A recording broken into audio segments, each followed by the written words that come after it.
नमस्कार मेरे प्यारे साथियों, स्वागत है आपका आपके पसंदीदा YouTube चैनल आपकी जिज्ञासा में। और मैं हूं स्वतंत्र। आपसे अनुरोध है कि चैनल को लाइक, सब्सक्राइब और कमेंट जरूर कर दीजिएगा और बेल आइकन को भी प्रेस कर दीजिएगा, जिससे आने वाली वीडियो के सारे नोटिफिकेशन आपको टाइम पर मिलते रहें। थंबनेल देखकर तो आप लोग समझ ही गए होंगे दोस्तों कि आज मैं किस टॉपिक पर बात करने वाला हूँ, जो कि मेरे साथ मतलब मेरे को जब पहली बार पता पड़ा था इस टॉपिक के बारे में नहीं, मतलब ये चीज़ जो होती है वाइफ की अदला बदली वाला केस, ये मुझे कैसे पता पड़ी थी। आज मैं इसको बताऊंगा आपके साथ कि मेरा अनुभव कैसा था इसके बारे में, कि मुझे किस एक आदमी ने बताया था। जब मैं जॉब करता था तो एक आदमी ने मुझे स्वयं बताया था कि हम अपने पत्नियों की अदला बदली करते हैं।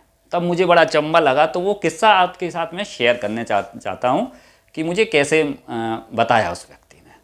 तो चलिए वीडियो को आगे बढ़ाते हैं। तो मैं आपको बता दूं कि जब मैं, ये बात है दोस्तों कम से कम 13-14 साल पुरानी, जब मैं एक लॉस थी वहाँ रिसेप्शनिस्ट का काम करता था, मतलब रिसेप्शन पे था, काउंटर पे, और 24 आवर्स की मेरी जॉब हुआ करती थी। और एक लड़का था जो सुबह मॉर्निंग में साफ़ सफाई के लिए आया करता था, जो कि मेरे घर के नज़दीक थी, मतलब 2-3 मिनट का रास्ता था। तो नहाने नहीं, सॉरी, खाना खाने, चाय वगैरह पीने में वहीं जाया करता था, मतलब अपने घर जाता था, खा के आ जाता था, 2-3 मिनट का था और घर जैसा माहौल था वहाँ पे, कोई ऐसा इशू नहीं था। तो एक दिन क्या होता है भाइयों मेरे दोस्तों की, जनवरी की बात होती है लगभग। जनवरी के टाइम पे एक व्यक्ति थे जो कि अधेड़ उम्र के थे, उस पीरियड में उनकी एज रही होगी 50 के हेर फेर में। तो बार बार, और जो जहाँ मैं जॉब करता था वो एरिया पहाड़ पे था, जहाँ हम रहते थे पहाड़ी एरिया था, जहाँ मैं रहता हूँ ग्वालियर में। तो जहाँ मैं रहता था वो पहाड़ी एरिया था। वहाँ जो व्यक्ति थे वो, जिनकी मैं बता रहा हूँ आपको, तो ग्वालियर में एक मार्केट है, नाम नहीं बता रहा मैं आपको वहाँ का, अच्छी फेमस मार्केट है, बाड़ा बोलते हैं, नाम बता देता हूँ चलिए। तो वहाँ उनकी एक शॉप हुआ करती थी। मैं उनको जानता नहीं हूँ पर्सनल, लेकिन उन्होंने बताया था मुझे। तो बार बार वो आए, शाम के टाइम 7:30-8 बज रहे थे, शाम के टाइम वो आए, पूछ पाछ के मुझको, वो बंदा रुका हुआ है रूम में कि नहीं रुका हुआ। मैं रजिस्टर में एंट्री देखी, मैंने हाँ रुके हुए हैं, और वो पूछ पाछ के चले जाएँ, फिर आए फिर चले जाएँ। ऐसे करते करते जी 1-2 घंटे तक मेरे पास आते जाते रहे। वक्त बीतता गया, मैं खाना खाने चला गया घर पे, 8:30 बजे खाना खाते थे, तो खाना खाने चले गए, खाना खा के लौट के आया तो फिर वही चालू उनके, आ रहे जा रहे, बेटा वो रुके हैं कि नहीं रुके, मेरे से पूछें। तो मैंने उनसे पूछी, मैंने अंकल जी बताइए आपकी बात क्या है, मुझे बताइए तो तब तो मैं बताऊं। कह रहे नहीं बेटा वो फ़ोन नहीं उठा रहे मेरा। तो मैंने अब मैं क्या करूं? कह रहे आप उनको बुला दीजिए। तो मैंने अंकल जी मैं कैसे किसी को बुला दूं अभी एकदम ऐसे? फिर भी मैं गया हूँ, जब वो परेशान देखिए तो मैं चला गया उनके पास, पर उन्होंने गेट नहीं खोला, और लाइट वगैरह उनकी सब बंद थी अपने रूम की, और वो नहीं गेट खोला उन्होंने। मैं चला आया उनके पास। मैं अंकल जी वो तो नहीं सुन रहे, आप क्या कर सकते हैं आप उसके लिए? आप सुबह मिल लीजिएगा जब वो जाने का टाइम हो। और फ़ोन लगाएं, वो फ़ोन नहीं उठाया, वो परेशान होते रहे इधर से उधर उधर करते करते दोस्तों 10:30 बज गए रात के, गर्मियों की बात रहे। अब मैंने अंकल जी अब मैं छत पे जा रहा हूँ, क्योंकि गर्मी हुआ करती थी, तो उसमें 3rd फ्लोर पे जाके छत पे बैठ जाते थे हम आराम से, और नीचे का पूरा व्यू दिखता था, मतलब ऊपर टॉप से अपन देखते थे तो नीचे का पूरा व्यू दिखता था, कौन कस्टमर आ रहा है कोई नहीं आ रहा। तो मैं नीचे चला जाता था उस पीरियड में। तो मैंने आप भी चलिए ऊपर ही बैठते हैं, कुर्सी डली थी, बैठाया उनको, बातचीत करी। बातचीत करने के बाद मैंने अंकल जी बताइए आप बात क्या है? मेरे को लगा बिजनेस वगैरह का कुछ होगा इनका, कह रहे डील हुई है हमारे में। तो मैंने, अब मैं फ़ोन नहीं उठा रहे तो मैं क्या करूँ? तो कहने लगे बेटा ज़रूरी काम है, फलाना ढिकाना, उन्होंने ज्ञान पटका मेरे को खूब सारा। अब मैं क्या बोलता, कुछ नहीं बोल पाया, चलता रहा चलता रहा। अब बज गए भाइयों मेरे 11 बज गए दोस्तों करते करते। मैंने अंकल जी अब आप जाइए, मुझे ताला लगाना है नीचे अपने उसमें शटर में, और गेट लगाने हैं, अब आप जाइए। अरे बेटा 15-20 मिनट और दे दो मेरे को। तो मैंने आप बात बता दीजिए मेरे को, फिर आप जाइए, अगर मुझे लगेगा तो मैं रोक लूँगा आपको, नहीं तो आप जाइए। तो कहना मैं तुम्हें बताता हूँ, चलो अच्छा। बैठे, फिर वो उन्होंने जब मुझे पहली बार बताया दोस्तों, उस टाइम पे मेरे पे नोकिया का फ़ोन हुआ करता था, कीपैड वाला, टच तो थे ही नहीं मेरे पे, नोकिया का हुआ करता था, BSNL की मेरे पे सिम थी। तो उन्होंने मुझे बताया कि मैं आया हूँ वाइफ की अदला बदली। तो मुझे समझ में नहीं आया कि ये बोल क्या रहे हैं। मैंने कि मतलब? तो कहने लगे कि मतलब तो ये है दोस्त बेटा कि, हम खुल के आ गए, फिर वो सीधी सी बात है, वो खुल के बोलने लगे कि मतलब तो ये है कि इनकी पत्नी मेरे साथ इंटीमेट होगी और मेरी पत्नी इनके साथ। तो मुझे इंटीमेट का मतलब नहीं पता था। अब मुझे फिर समझ में नहीं आया, मैंने इंटीमेट क्या होता है अंकल जी, थोड़ा सा डिटेल में बता दो या खुल के बता दो, समझ में आया।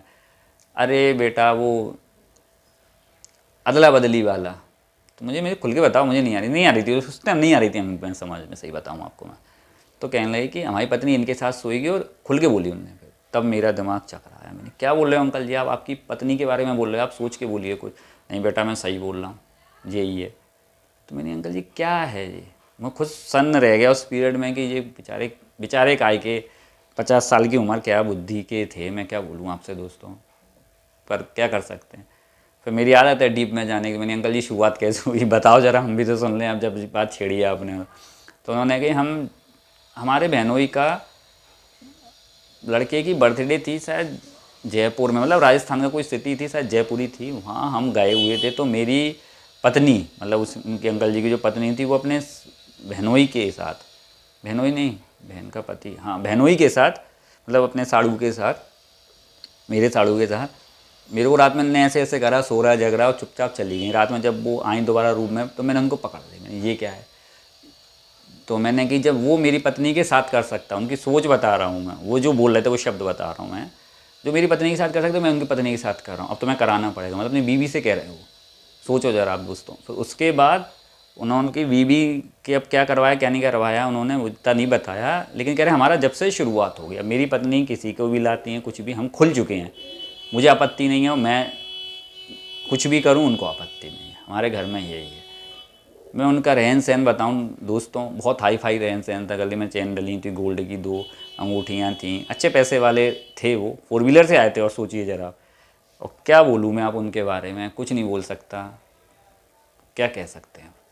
लेकिन उनकी मेंटलिटी बता रहा हूँ दोस्तों, इतनी वो थी कि मुझे खुद उस टाइम सन्न रह गया मैं, क्योंकि मेरे लिए तो एक पहली बार थी, वो पहली जॉब थी मेरी उसमें, उस लाइन में, होटल लाइन में। तो मैं कुछ नहीं बोल सकता कि भाई क्या क्या ज़माना है। मैं सोचता हूँ कि भाई मेट्रो सिटी में होता है, आज तक तो सब बच्चों को मालूम है ये चीज़ें होती हैं, वाइफ के अदला वगैरह, कोई इंटरनेट का ज़माना आ चुका है, फेसबुक पे देख लो, यूट्यूब पे देख लो, आप तमाम सोशल मीडिया प्लेटफार्म्स जहाँ पे आप देख सकते हैं ये चीज़ें, जानकारी होती हैं।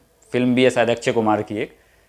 तो लेकिन छोटे शहरों में भी ऐसा होता है, ये एक सोचने वाली बात है, लेकिन होता है, मैं तो ये मानता हूँ होता है, सब होता है, बस पकड़ाई में नहीं आता, नॉलेज मतलब समाज में नहीं दिख पाता, ये चीज़ें होती हैं। ये मैं उस दिन उनके अंकल जी से, पर आखिरकार उन्होंने गेट नहीं खोला, वो अपने चले गए, थक हार के 11:30 बजे के टाइम वो चले गए, और 5:30-6 बजे सुबह के मॉर्निंग में उन्होंने चेकआउट करा, जो इनके रुके हुए थे, परिचित के थे, जो भी थे, वो अपने चले गए। लेकिन एक बता रहा हूँ कि देखो समाज कहाँ जा रहा है, कि क्या क्या होता है समाज में। ये मैं इसलिए बता रहा हूँ कि मेरे साथ पहला अनुभव था, तो मैंने सोचा शायद आपके साथ शेयर कर दूँ। तो जो मन में था मैंने आपको बता दिया दोस्तों, और कोई गलत भावना से नहीं बताया, लेकिन जो मेरे साथ पहली बार उन अंकल जी ने बताया तो मैं खुद सन्न रह गया था कि ये क्या है।